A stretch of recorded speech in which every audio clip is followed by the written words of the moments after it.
আর মাত্র কয়েক ঘন্টার অপেক্ষা, তারপর চূড়ান্ত হবে অসম মন্ত্রিসভার তালিকা। বরাক উপত্যকা থেকে 6 বিধায়কের নাম চর্চায়।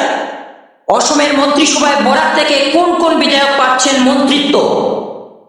অসমের নতুন মন্ত্রিসভা নিয়ে রাজনৈতিক মহলে জল্পনা কল্পনা এখন তুঙ্গে। আগামী 5 জুন প্রকাশিত হতে চলেছে রাজ্যের পূর্ণাঙ্গ মন্ত্রিসভার তালিকা। মুখ্যমন্ত্রী হিমন্ত বিশ্ব শর্মা ইতিমধ্যেই জানিয়েছেন ওই দিনেই বাকি মন্ত্রীদের নাম আনুষ্ঠানিকভাবে ঘোষণা করা হবে।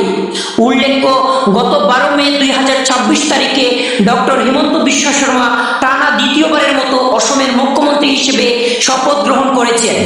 গৌহাটির খানাপাড়ায় আয়োজিত এক বর্ণাঢ্য অনুষ্ঠানে তাকে শপথ বাক্য পাঠ করান রাজ্যপাল লক্ষণ প্রসাদ আচার্য। একই অনুষ্ঠানে আরও 4 জন নবনিযুক্ত মন্ত্রীও শপথ গ্রহণ করেন।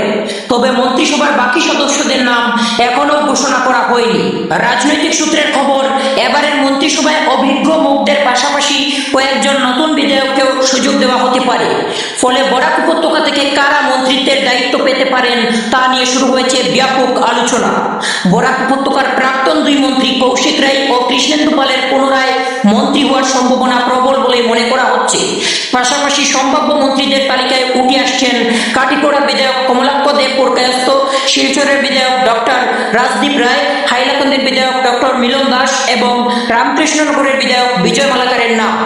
যদিও এসব নাম নিয়ে রাজনৈতিক মহলে জোর চর্চা চলছে, তবে চূড়ান্ত সিদ্ধান্তের জন্য অপেক্ষা করতে হবে আগামী 5 জুন পর্যন্ত। সেই দিনে স্পষ্ট হবে অসমের নতুন মন্ত্রিসভায় বরাকের প্রতিনিধিত্ব কতটা হচ্ছে এবং কারা পাচ্ছেন মন্ত্রিত্বের মতো গুরুত্বপূর্ণ দায়িত্ব। হাইলাকান্দি থেকে শিবম নাথের প্রতিবেদন, BNB টেলিভিশন।